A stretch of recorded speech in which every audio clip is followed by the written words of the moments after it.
Okay, so my name is Angelique Moss. I'm with Policy Studies Organization. It is my pleasure to welcome you all to Teacher Efficacy in Juvenile Detention and Gender-Based Violence and Femicide in South Africa panel today. We are happy to have Rachel Weaver with Western Governors University in Baltimore, Maryland, as well as Tameshnie Deane from the University of South Africa in Johannesburg. Tameshnie, sorry. Thank you so much, Angelique, and welcome. Thank you for that introduction. And what a beautiful picture you have there. And welcome, Rachel, my fellow colleagues for today. I'm just going to share a screen, my PowerPoint presentation with you. And without much ado, I'm going to start. As you've heard already, my discussion today is on transformative constitutionalism, gender-based violence and femicide in South Africa. So I just want to say again, welcome, colleagues. It is indeed an honor for me to be able to present this paper to you today. So thank you, Angelique, and thank you, Daniel, for accommodating me and giving me the opportunity to do so. So I'm going to start. I'm just going to, let's see if I can do this. There we go. I'm just going to start with discussing the goals of transformative constitutionalism and the reasons for the high rates of gender-based violence. Okay, South Africa has unfortunately one of the highest rates of sexual violence globally. Now, with its largely patriarchal and culture-driven society, it is a country that is currently struggling to balance one of the most inclusive and progressive constitutions in the world. Sexual violence against women, gender-based violence and femicide against women and children within the South African context is occurring on such a large scale that it has been reported that it appears to be socially normalized, legitimized, and accompanied by a culture of acceptance. Now, the underlying challenges and its causes within the society must be consequently understood for us to understand why it is that there is this high rate of violence. Now, the high rates of violence continues even though the government of South Africa has enacted a fairly progressive legislative framework, and it has adopted policies, programs, and plans of action aimed at ending gender-based violence and aimed at ending sexual violence, including we have various sexual offenses legislation, we have specialized sexual offenses courts, and we have a comprehensive national policy guidelines for victims of sexual and gender-based offenses. Now, regardless, South Africa's increased attention to women's rights in South Africa, there has been little progress in reducing the gender-based violence against women. The question therefore remains that despite these gains, our progressive constitution, our laws, our legislation, and our legislative framework, why then is the rate of gender-based violence so unacceptably high? In acknowledgement, I acknowledge that cultural and social norms have been identified as being highly influential in shaping individual behavior, including the use of violence. And that plays an important role in the way societies perceive gender-based violence. Now, this talk will briefly explore this question by deliberating on why laws and why policies alone can be limiting in comprehensively dealing with sexual and gender-based violence against South African women. And also, it's an acknowledgement that South Africa has currently a second pandemic. Apart from the COVID pandemic, gender-based violence and femicide in South Africa is now being considered a pandemic of its own. The reality is that it is an issue that many are seemingly developing an immunity to. It is because of its constant presence on media, but yet it is something that remains unabated in South Africa. The objective or the goal of this paper today is also based on the acknowledgement that apart from the legal and the ethical imperatives, every individual has a social responsibility to awaken, transform, and address an issue that is causing the country to be amongst the countries, as I mentioned, with the highest rates of rape and violence in the world. These imperatives now bring me to the discussion on the Constitution of South Africa. As already mentioned, South Africa is deeply patriarchal, like many cultures, and it's a culture-driven society. And gender-based violence, specifically femicide within the South African context, it is occurring on such a large scale. And although accurate statistics are difficult to obtain, for many reasons, including the fact that the incidences of gender-based violence and femicide in South Africa are not reported. Many research has indicated that our violence statistics, colleagues, are equivalent to countries that are at war. And that is a frightening thought. Just to give you a brief overview, which is in no way meant to minimize what is really a difficult assessment to make.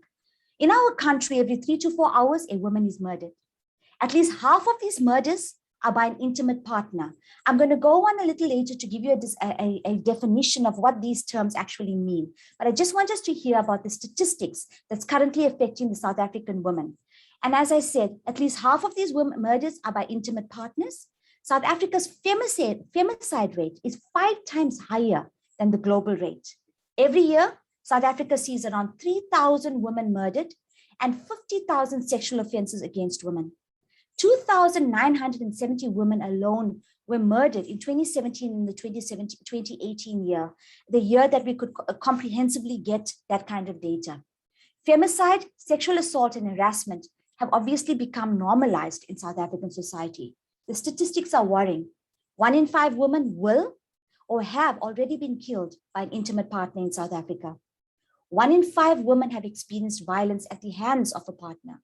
110 rapes a day, 56 murders a day. And remember, colleagues, it is a proven fact that due to stigma and the shame that goes along or attached to a rape victim, many rapes remain unreported. Now, to disaggregate this further, 80% of reported sexual offenses are rape. 68.5% of these sexual offense victims are women. Its enormous scale is indicative of that society's belief of what does and what does not constitute violence against women may be actually legitimizing acts of violence or providing a space for these crimes to occur. And regardless of the increased attention to women's rights in South Africa, there have been little progress in reducing violence against women, and this is proving to be one of the greatest barriers to our transformation as a country. Regarding the legal imperatives around transformation, both our constitutional court, which is the highest court of our land, and other courts, our all higher courts and lower courts, view the Constitution as transformative. What do we mean by this? One of our previous Chief Justices has written that a commitment to transform our society lies at the heart of the new constitutional order. Yet another justice of our Constitutional Court has stated that it is clear that the notion of transformation has played and will play a vital role in interpreting the Constitution. The main purpose of this address is to look at that greatest barrier to the achievement of that transformation, which is gender-based violence and femicide. So now then to go on to answer, what is transformative constitutionalism? I will not in this paper, colleagues, even attempt to analyze the problems that transformative constitutionalism faces in South Africa. What I'm going to do, though, is to give a brief but basic understanding of what the concept actually means. It is by now well accepted that there is no single definition of transformative constitutionalism. Being a member of the academic and legal profession and an acting member of the judiciary, I can say with absolute certainty that the meaning of transformation in juridical terms is as highly contested as it is difficult to formulate. It is perhaps in keeping with the spirit of transformation that there is no single stable understanding of transformative constitutionalism. But on the other hand, perhaps that is one of the weaknesses, is that there is no stable understanding of what constitutes transformative constitutionalism, leaving it open to interpretation. And this is where the problem comes up. Sometimes our interpretation is, the legislation is interpreted so as to suit personal needs.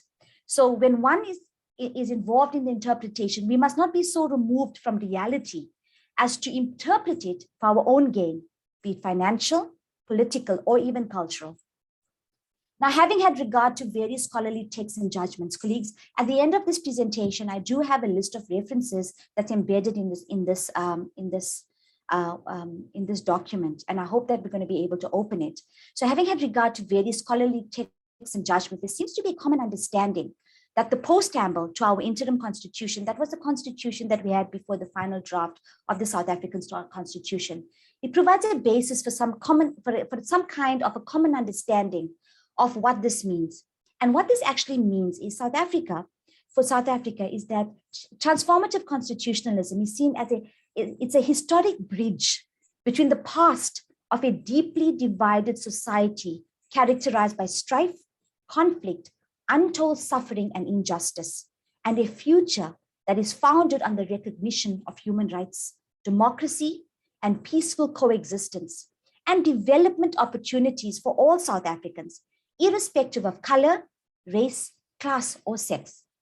I agree with our previous Justice Langa when he wrote that this is a magnificent goal of our Constitution, to heal the wounds of the past. For those of us who do not know, South Africa had a tragic past in terms of the apartheid that we came out of. And then this magnificent goal of the Constitution is an attempt to heal the wounds of the past and guide us to a better future. For me, this is the core idea of transformative constitutionalism, that we must change. The question that has been asked many times, 20 odd years into the new South Africa, by different by different stakeholders, how must we change? How does a society on the other side of the bridge differ from where we stand today? Some authors make the point that the movement from one side of this bridge to the other will require a complete reconstruction of the state and society, including a redistribution of power and resources along egalitarian lines. The challenge of achieving equality within this transformation project involves the eradication of systemic forms of domination and material disadvantage based on race, gender, class, and other grounds of inequality. It also entails the development of opportunities which allow people to realize their full human potential within positive social relationships. Central to this transformative project, although often not being recognized as such, is the need to address the distinctive forms of inequality experienced by our women, which includes gender-based violence and femicide. In this sense, then, the establishment of a truly equal society demands that our women and girls live a life free from the constant fear of violence and, at its worst, death. Now, the gender-based violence and femicide the Constitution has promised South African women and the world all of these beautiful goals. What then is the reason why so many women remain so fearful and tearful in South Africa? Okay, gender-based violence is enabled by the prevalence of gender inequality. It is rooted, as I've previously stated, in patriarchal gender norms. It is defined as any act against women that results in or is likely to result in physical, sexual, economic, or psychological harm or suffering, which include threats of such acts as coercion, arbitrary deprivation of liberty, whether occurring in public or private life. In South Africa, some people think gender-based violence is actually a private act and does not fall into the public sphere, and therefore is not a human rights violation, which is scary. It affects women throughout their life cycle, before birth to elder abuse. And it is often exacerbated by cultural, economic, ideological, technological, political, religious, social, and environmental factors. Now, for us now in this topic, gender-based violence therefore includes physical, economic, sexual, and psychological abuse, as well as rape, sexual harassment, and trafficking of women for sex, and sexual exploitation. Economic abuse, whereby financial resources, they are controlled and withheld, has a significant impact on the lives of women and children, often leaving them with no choice but to remain in abusive relationships. Now, furthermore, when women leave abusive relationships, financial abuse often continues through the withholding of, for example, child maintenance. The definition of femicide in South Africa is defined as the killing of a female person or perceived as someone perceived as a female person. Colleagues, if you're going to hear that the bursting of fireworks, it's actually Guy Fawkes Day in South Africa. So I'm not sure if you also support celebrate Guy Fawkes. So that is going to be the noise that you're going to be hearing. It's not going to be bombs or anything, so you don't have to be afraid. So to go back to the definition of femicide, it is defined as the killing of a female person or someone perceived as a female person on the basis of gender equality identity, whether committed with the domestic relationship, within the domestic relationship, interpersonal relationship, or by any other person, or whether perpetrated or tolerated by the state and its agents. Private intimate femicide is defined as the murder of women by intimate partners, a current or former husband or boyfriend, same-sex partner, or a rejected would-be lover. Now, most cases of femicide are committed by partners or ex-partners. For the purpose of this talk, femicide will include both intimate and non-intimate partners. Now, before I go into some of the causes of gender-based violence, I want to look at some of the faces of gender-based violence in South Africa. What was the sad part when I was doing this presentation is not the lack of names that I needed to include in this presentation. It was who to leave out. I'm going to start by something that really shocked the nation back in 2012 and already. These are some of the, as I mentioned, some of the faces of gender-based violence. Anene Boysen, she was a girl that had just finished school, or she was in school, and she was at the end of her schooling career. She was walking home one night when she was gang raped. Sorry, please. She was gang raped, but that was not the end of it. That her perpetrators decided that they needed to gut her like an animal, and they left her entrails lying next to her. Khomelemo Lekhai was murdered on 1st December while walking home outside her house, but that was not the end of it. Lekhai was stabbed several times before she was doused with petrol and set alight. Leandra Baby Lee Jeggles, the South African boxer, the famous South African boxer and karate champion, was shot multiple times on 30th August, Women's Month in South Africa, whilst driving with her mother. She had a protection order against her partner, and that didn't help her. Precious Ramabulana, she was a college student at TVET. She was found dead in her room off campus on 24th November.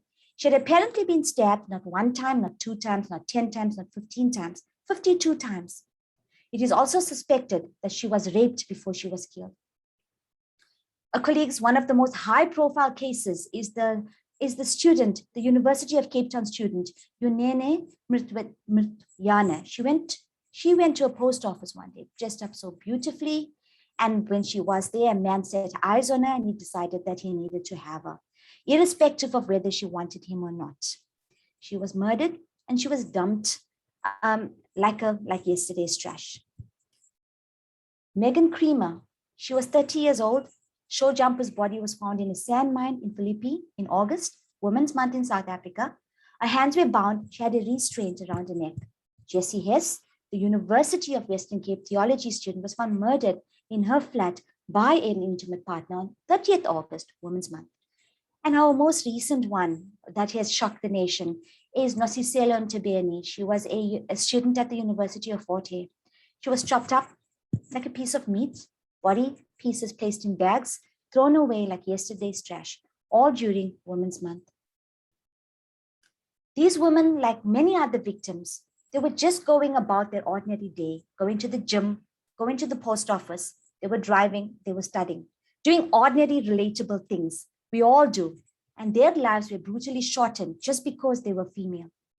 We may also remember the high-profile cases of Reva Steenkamp, where she was killed by the Blade Runner, Annie Devani, who was killed by her husband, whose murder was plotted by her husband during a honeymoon, and Jade Paneto, whose husband also plotted to have her killed. These women were killed by all the men in their lives, and the media covered them extensively. But most femicides, the other 2,000 plus South African women who are less famous, they don't make the headlines quite like the high-profile ones. And then you ask yourself, colleagues, why the hatred? Why the anger? I mean, what then causes men, our South African men, or our men, to behave in such a way as to lose their humanity? There are several reasons why perpetrators resort to gender-based violence and femicide. It is therefore very difficult, especially in the time span like mine, to attribute South Africa's high rate of gender-based violence and femicide to a single factor. But there are a number of contributing factors which are drivers of the scourge. In a nutshell, at its root, as I mentioned earlier, is gender inequality, which permeates the economic, social, and cultural fabric, resulting in low recognition of and limited opportunities for women and girls. Poverty and underlying stereotyped gender roles, discriminatory, cultural, and social norms, attitudes, and practices, which are mutually reinforcing, forming this vicious cycle of perpetual infringement on the rights of women and girls. More specifically, the most distinctive has been the concept of inherited violence of apartheid. Now, this notion suggests that the blatant racially discriminatory and violent nature of the apartheid system. Let me do this before, here we go. Work never ends here, colleagues. This notion suggests that the blatant racially discriminatory and violent nature of the apartheid state, in addition to the conflicts that ensued from these and the eventual transition to democratic governance in South Africa, produced an entrenched culture of violence that feeds into, produces, and patterns other forms of violence, including gender-based violence and femicide. Specifically, it is argued that apartheid policies that caused segregation and discrimination, it encouraged geographical and economic segregation, both racial and gendered, socio-culturally disadvantaged women, both in the private and in the public spheres of life, which are intertwined in the experiences of women. In this understanding, the reasons for gender-based violence and femicide are argued to be historical and deeply rooted in class, gender, and racial discriminations. Colonialism and its disordering of gender relations, which in most cases made women's relatively disadvantaged position in South African society worse, have also been factored into this argument. In addition, looking to the post-amble discussed above, which references our political history and looking at the high prevalence of GBVF in South Africa, it has become well established that GBVF is seen to be a reflection of the violent and dehumanizing culture that the apartheid era has left behind. It has been argued that apartheid's policy of rendering adult Africans as designated boys and girls, legally and economically infantilized, was perceived as an attack on the masculinity and has left deep-seated feelings of aggression. Today's culture of violence is seen as a way of reasserting that masculinity. Furthermore, the new democratic constitutional order of 1994 in South Africa, it acknowledged all women in society as equal citizens, and their roles were legitimated. This effectively eroded traditional norms of masculinity. The problem is that women's rights developments under the new dispensation happened without an equivalent development of a program to help men cope with these changes. Thus, gender-based violence and femicide is understood as being an attempt by men to reassert their authority and put women in their places. Now, another root cause, as mentioned above, is the ideology of patriarchy. And it is a reason that features prominently in the explanations of GBVF in South Africa. This explanation of GBVF suggests that the male-dominated power structures forms the underlying basis that enables gender-based violence and femicide. This bias enables the formation and entrenchment of norms and attitudes that disadvantage women and children. As the balance of power is tilted towards the men, their perspectives and their rights. Now, in this sense, I want to look at the case of the state versus Jacob Zuma. In 2006, the then South African Deputy President, Jacob Zuma, was charged with rape. And this case, I didn't put notes here. I just wanted you to listen. And then in 2006, he was charged with murder. And this case was considered, it was a watershed moment for South Africa's gender problems, as it specifically dealt with traditions versus the law. Now, Jacob Zuma, our deputy president that time, who later became our president, was an African male, he was not only considered a man of his people, but a man with strong traditional roots. At his court appearance, he chose to give his testimony in his Zulu mother tongue. That was within his constitutional right, as the Constitution grants an accused person the right to defend themselves in any of the South Africa's 11 official languages. The option of choosing to give his testimony in his Zulu mother tongue was, however, very significant. His choice to speak isiZulu within a court that had thus far proceeded in English emphasized his association to a particular cultural group and invoked his well-established reputation as a man of tradition.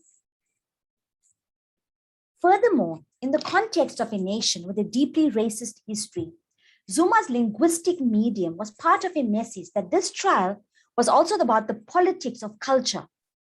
By doing so, Zuma was attempting to create a legal platform to legitimate what others considered sexual violence, but which was not culturally sexual violence.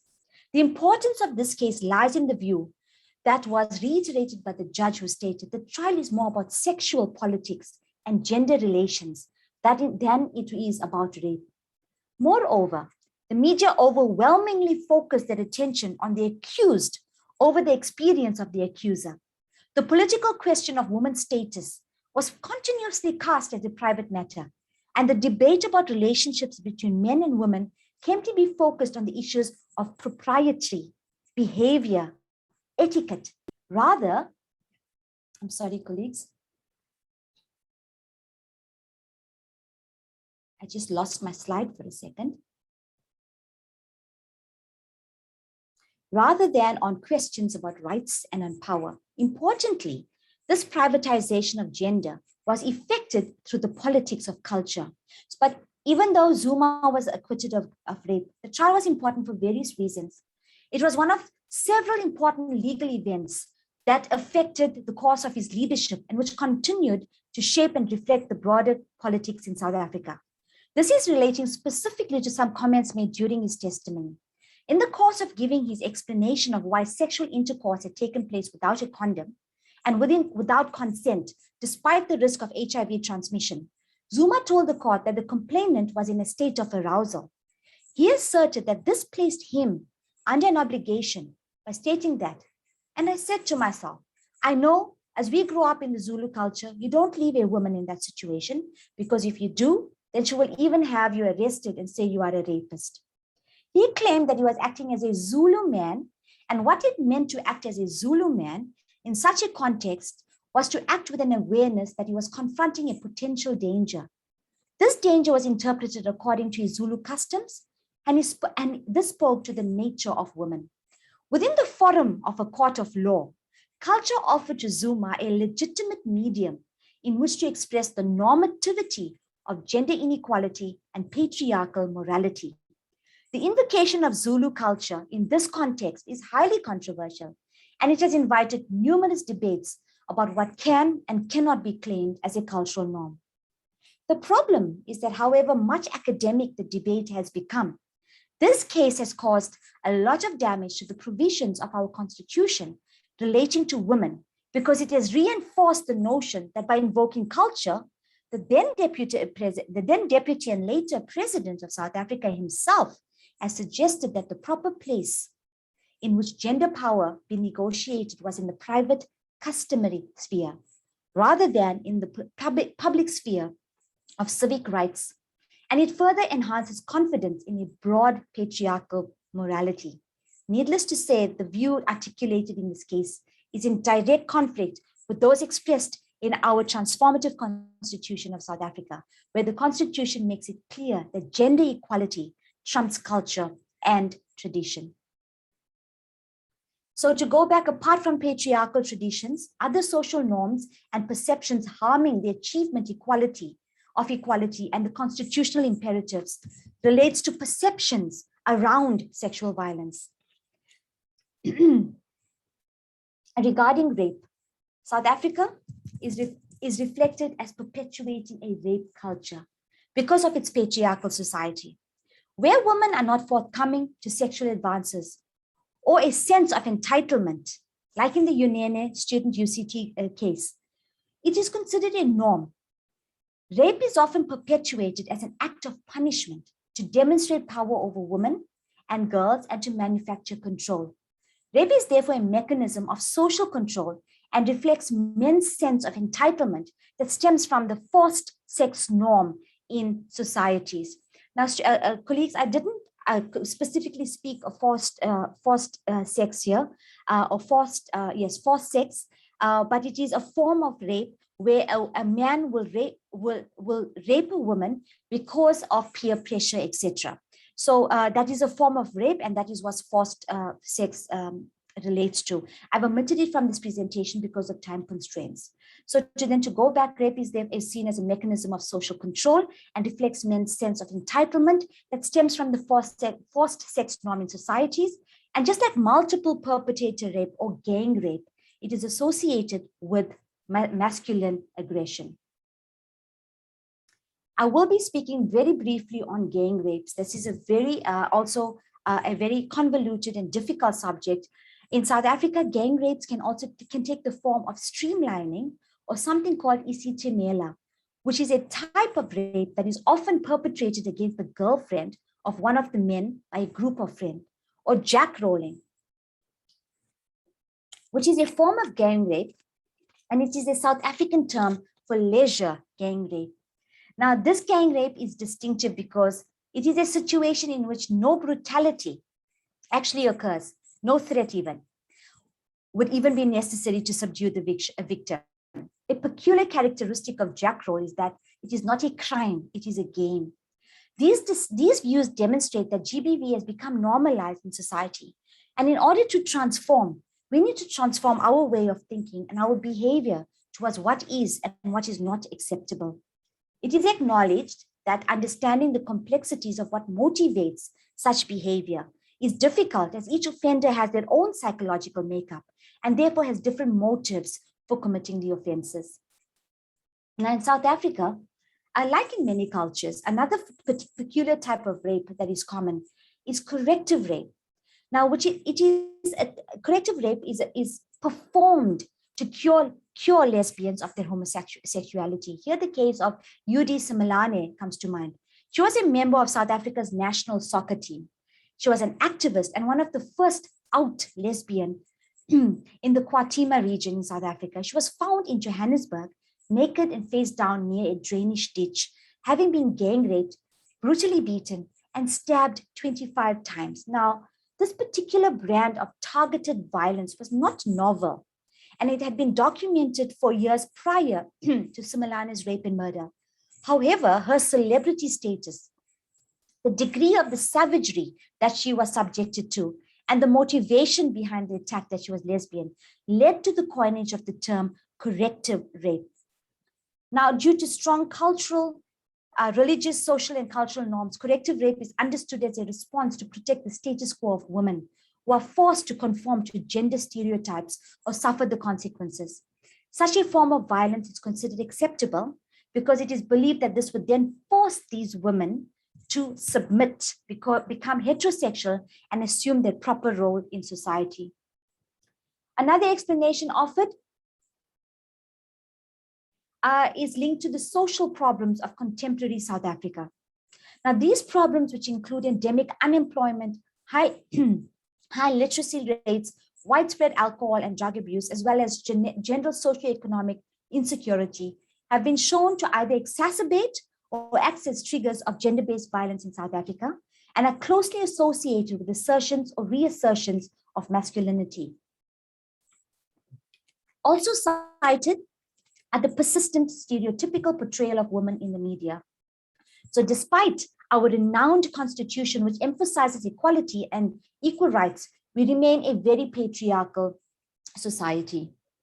Now, there is a general consensus that these explanations do not stand on their own, but interact in a complex manner to produce the widespread nature and critical dimensions of gender-based violence and femicide in South Africa.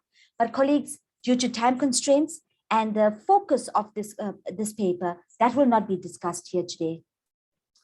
What this discussion shows us is that the simple but tragic truth is that men have been killing women in South Africa. because they feel that they can, because they feel that it is their right, and it is an issue that seriously needs addressing. There is an urgent need to understand that the empowerment and celebration of being a female or different does not correlate to an attack on a man's masculinity. The empowerment and celebration of the female form should be seen as an opportunity for the advancement of not only the constitutional, but personal, social, and economic goals. This is why laws alone are not enough. This is where the changing of mindset and cultural acceptability of what is acceptable and what is not acceptable becomes important. Transformative constitutionalism Transformative constitutionalism here should be seen for what it is. It is the betterment of society at large and the end of gender-based violence and femicide. On this note, colleagues, I would like to pause here and thank you for listening to this presentation. What I'm going to do is, there's my list of references. If Angelique would like me to share my presentation, you're welcome. And all you have to do is just double click on the Microsoft Word. It will open my list of references. And for those of you who would like to have more information on the work that I'm currently involved in, I've provided you with some social media profiles, and you'll see that I'm currently involved in a gender-based violence and femicide research in South Africa, and it's going to be a book. It's something that it's a work in process. And thank you, colleagues. Thank you, Professor Deane. If you could actually put those links in the chat, that would be helpful so that people can get them that are on this call today. And now I'll turn it over to Professor Weaver. Thank you. That was a wonderful presentation. I appreciate that information. Lots to think about. So I am going to share my screen. So I am Dr. Rachel Weaver. I'm affiliated with Western Governors University. We're actually out of Salt Lake City, Utah, but I am near Baltimore, Maryland. And we're going to be talking about educational programming in juvenile justice centers in the United States. We're going to start by getting an overview of what we mean by that term, U.S. juvenile residential facilities. And then we're going to look at the screening methods that are used in those environments. And we'll talk about the needs, the very unique needs of students in these facilities. We'll look at the impact that educational programming can have on these juveniles while they're with us. And we're going to look at the importance of supporting teachers in these environments and some best practices. So hopefully today you'll walk away with some ideas. Now, I'm going to start by sharing with you some information that was collected by the Office of Juvenile Justice and Delinquency Prevention. They conduct a biennial census, so every 2 years they collect census data from the juvenile residential facilities. And by doing so, we're able to look at and compare what's going on. What we know is that the most recent census data, which was in the 10th census, is from October of 2018. So we're still a couple of years off, but this is the most recent information that we have. So that's what I'm going to share with you. So this is the juvenile residential facility census data. What it shows is that in the United States, we have 37,500 juveniles housed in 1,500 residential placement facilities. That's a very broad topic, juvenile residential facilities, because we have facilities that are juvenile detention centers, residential treatment centers, we have group homes, we have facilities that have fewer than 10 residents, and we have some that have more than 200. So when I'm saying, 37,500 juveniles in 1,500 facilities, that's a huge variance. But we're going to look at that and we're going to look at how they're similar, and we're going to look at how they're different. But what I want you to keep in mind is that those 1,500 juvenile residential facilities, more than half of them are publicly operated. So they're operated at the state and the local level. What's significant about that is that within those approximately 750 publicly operated facilities, those house almost 3/4 of the juveniles in these residential facilities in the United States. Why are we here? We're here because 95% of all of those 1,500 juvenile residential facilities report that at least some of the youth in their facilities receive educational services. 95% of them. And 76% report that all youth in their facility are receiving education. So that's significant. That's a large percentage of these juveniles, and we need to figure out how to best support them. We know that we're primarily talking about middle school and high school education levels of students. Some of these facilities, 83%, provide special education services, and 71% offer some type of a GED preparation program. GED is the high school equivalency program here in the United States. Fewer numbers, but some of these facilities also offer vocational and technical opportunities for students, and some even offer post-secondary, so after high school educational opportunities. So again, we're seeing a lot of variety, but what we know is almost all of these facilities offer some amount of educational services on-site or off-site in the community. And most of those we're looking at are middle school and high school education. So let's talk about what happens once that juvenile is brought into that facility. There's an educational screening process that takes place in most of these environments. In fact, 9 out of 10 of these facilities screen youth, all youth, for their educational needs. Most of them do that within the first 1 to 7 days that they're in the facility. The vast majority of these placements are determining that child's educational needs using previous academic records. That creates a tremendous obstacle, because even if we request those academic records from that juvenile's previous placement, it can take a very long time to receive those records. There is not a continuum of information, data transmitted between schools in most states and in most local environments. And we're also talking about some private facilities as well. So actually gathering previous academic records can be extremely time consuming.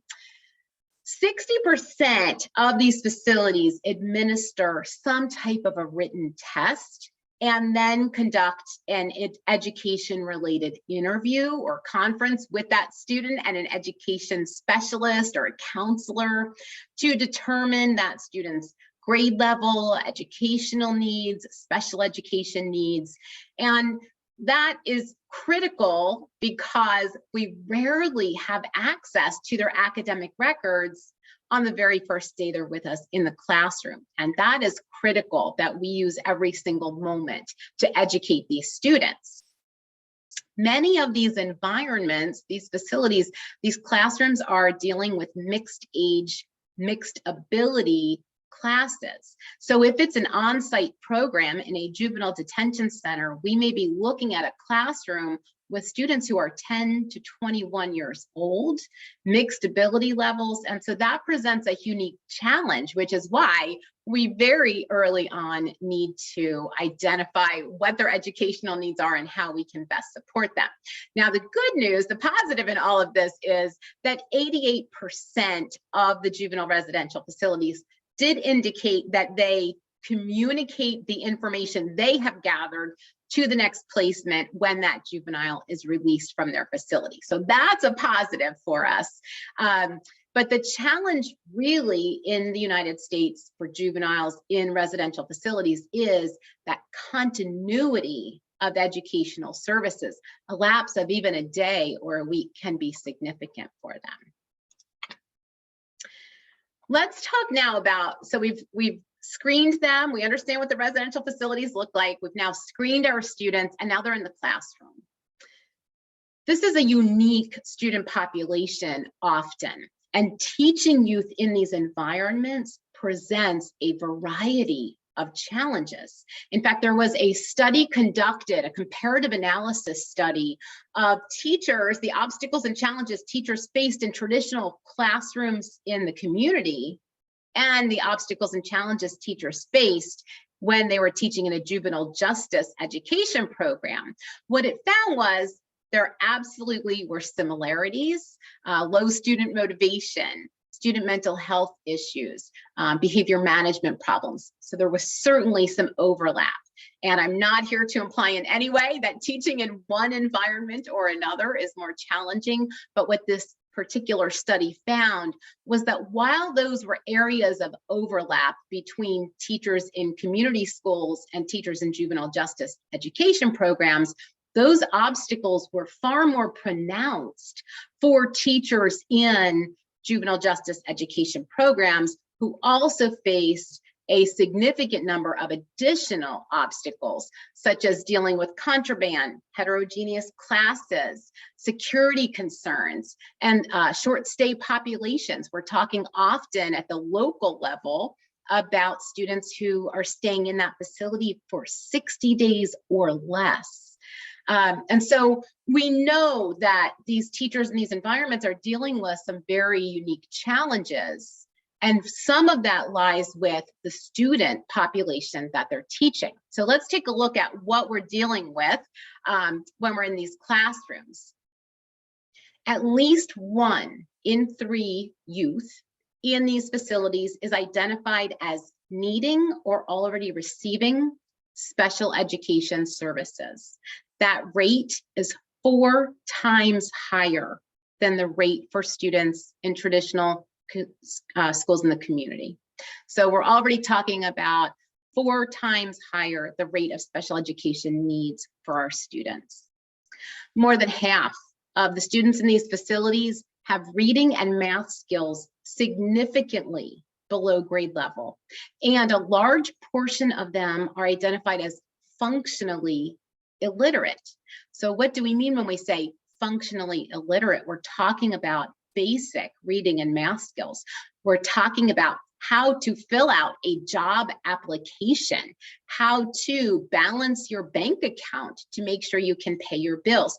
And those are areas that have to be addressed. And we have this prime opportunity while they're in our facility. We know that approximately 60% of the students in juvenile residential facilities have repeated a grade. The majority of them, and this is critical, the majority of these students have been suspended, expelled, or dropped out of school before they were brought into that facility. That's significant. That student was not in school. Think back to those challenges I mentioned about gathering previous academic records. We may be working with a student who might not recall what their last school was, what the last date they were in that school was. How do we begin to gather records on this juvenile to help them in the classroom? And so that's significant. We'll talk about how it's significant in a moment as well. We also know that more than 1/4 of the students in these facilities have severe mental health illness. That is more than double the national average. 30% have a history of either physical abuse or sexual abuse. Many have histories of alcohol and substance abuse. Now, remember how I defined that heading of juvenile residential facilities according to the census. So many different environments fall under that heading. So when I am describing 30% report a history of abuse, think about a group home or a residential treatment center. We may be dealing with 100% of the population may fall into any one of these categories, depending on the environment. So there's not a one-size-fits-all approach to this. In addition, that last item on this slide, trauma, every single student in these environments is dealing with some level of trauma. either because they've fallen somewhere on this list, they've experienced some level of mental health illness or some level of physical or sexual abuse. And if for no other reason than the mere fact that yesterday they were out in the community and today they are in this facility. And that trauma-informed care is critical for teachers in these environments and employees in these facilities to be aware of. So addressing the individual needs of each student, and we're looking holistically at these juveniles, we're talking about being able to address their needs physically, emotionally, behaviorally, academically, socially. That is a formidable task for educators working with these students. And yet we want to know, is there an impact? You know, is all of this paying off? What is the impact of educational programming in juvenile residential facilities in the United States? What we know in the community is that education and academic achievement can serve as positive factors for students throughout their lives. Well, the same is true for juveniles in secure residential facilities. However, in the interest of transparency, the reality is there is very limited research that has been conducted to demonstrate in a quantitative way the positive impact that educational programming can have when that juvenile is released from the facility. But I'm going to share with you some of the studies that have been conducted. So one study found that youth who had higher levels of educational achievement while they were in a residential facility were more likely to return to school after their release. Another study found that an increase in the number of courses completed, the number of credits that student earned while they were in the facility was related to an increase in the likelihood of returning to school and earning a diploma after their release. One study found that vocational interventions were not found to have a statistically significant effect on high school diploma completion. However, I want you to always, with research, we look at two sides, right? So perhaps those vocational interventions did not result in an increase in diploma completion, but perhaps those vocational interventions were giving that juvenile life skills, job skills, the opportunity to have a career. That juvenile may have already dropped out of school previously. A high school diploma may not have been in that juvenile's future, may not have been something they even were aiming for, but those vocational skills may have been. So just because that study is saying those vocational interventions weren't found to be statistically significant to diploma completion, in my opinion, does not necessarily imply there was not a positive impact for those juveniles. Another study that is amazing showed that obtaining a GED, so a high school diploma equivalency, obtaining a GED while in a juvenile correctional facility was associated with a post-release recidivism rate 47% lower than the rate for juveniles who did not obtain a GED while in the facility. 47% lower. So there's not an enormous amount of data, quantitative data, that we can use to support some of this. But what we're seeing is in the positive direction.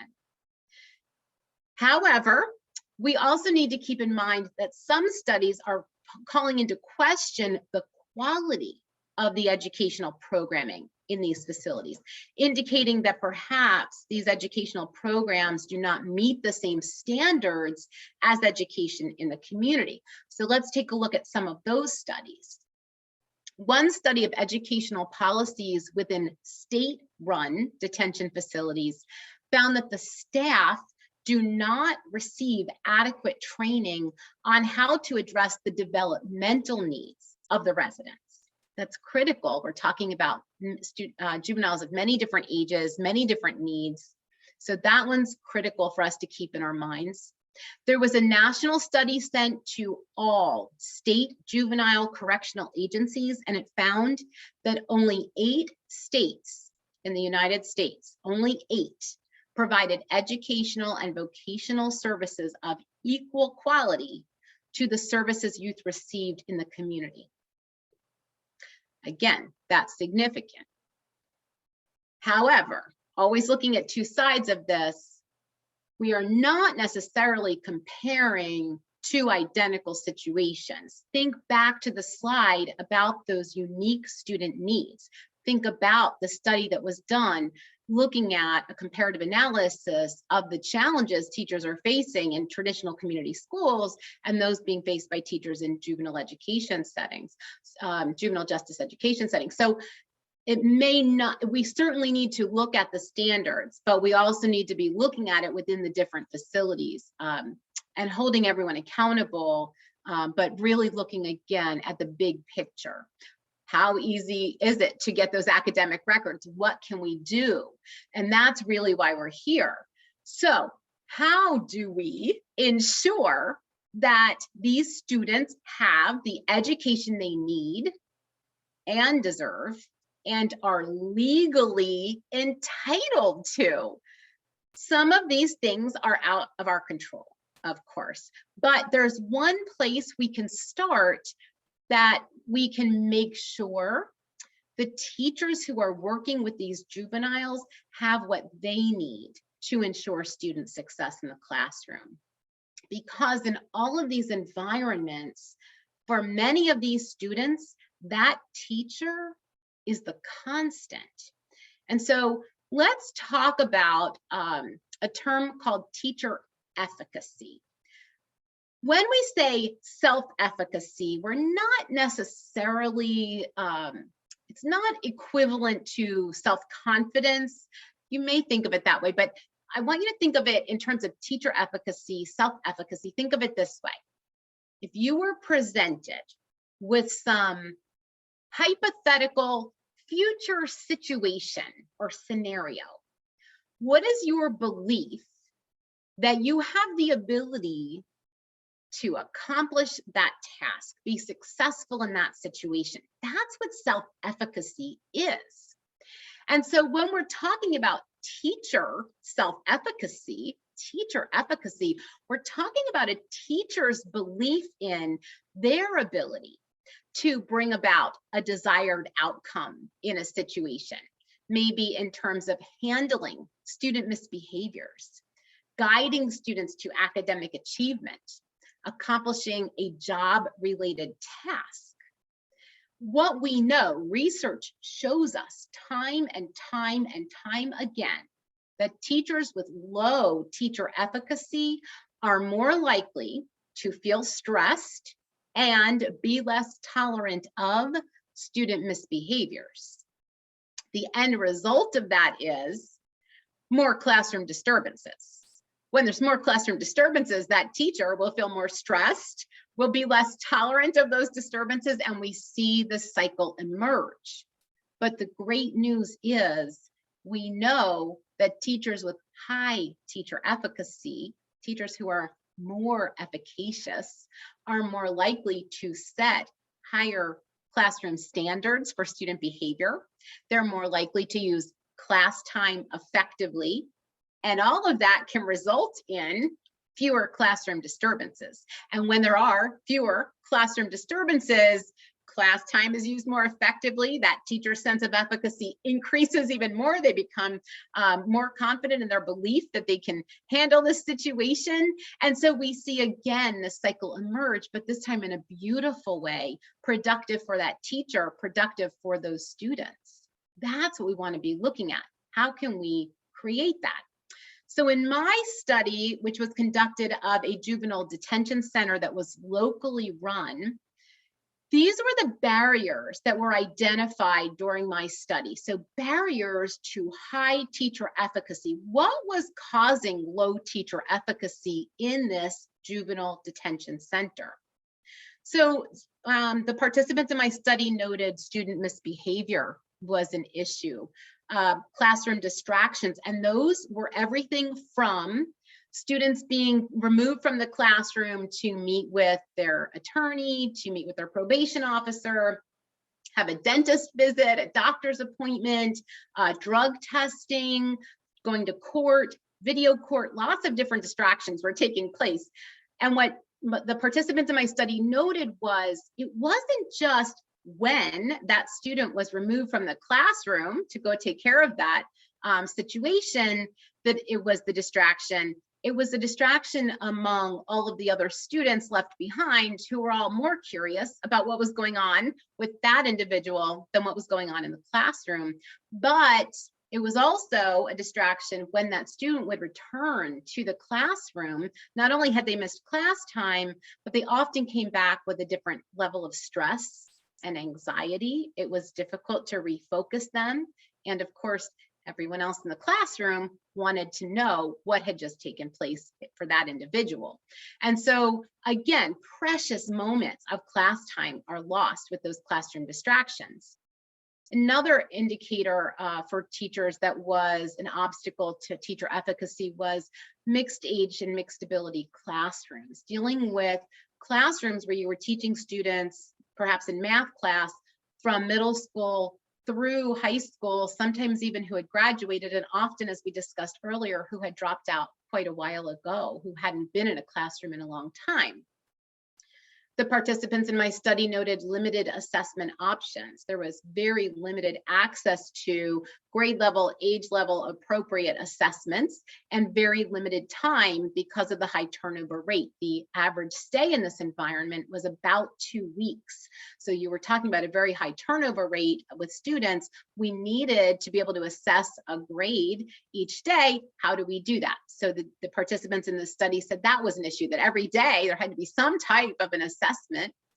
Negative student attitudes, again, think about the challenges that we looked at with those student needs, and limited background information about those students. We very often found in this study that teachers were working with students a very long time before those academic records from their previous placement or school had been received. So all of these were issues that teachers were struggling with in this environment. The good news is there were also a lot of facilitators that were identified. So the participants in my study actually identified that the Juvenile Detention Center where they taught was a positive learning climate, and that actually increased their level of efficacy. They said that it was run very similar to the way a school would be run in the community. Students had a schedule, a daily schedule they would keep. There were textbooks, there were positive learning experiences within the classroom. School was the primary focus during school time in that day in most instances. They mentioned the presence of detention officers in those classrooms as being a facilitator for a variety of reasons. And we're going to talk about that in just a moment. That one's interesting. They mentioned classroom rules and expectations that were uniform across the entire facility. So throughout the school, from classroom to classroom, these juveniles were experiencing the same expectations and rules. And that made it easier for students to acclimate to that classroom, which supported the use of class time efficiently. Differentiating instruction, allowing teachers the freedom to select lessons based on all of those different ability levels of their students. Creating relevant lessons for these individuals. You know, what is interesting to a 10-year-old may not be interesting to a 17-year-old. And so how do we create lessons that hook these students? Educational activities. So being able to use educational games, hands-on manipulatives, activities, things like that, were actually a facilitator to high teacher efficacy, often kept those students very engaged because there wasn't a lot else going on during the daytime. And building rapport with students. In this particular locally run facility, it was common for students, juveniles, to be in that facility more than once over a period of time. And so we recognized that in this environment, students already had developed a rapport with many of their teachers, knew their names, the teachers knew the students' names. And so again, it was an easy flow back into the educational setting in this environment for many of these students.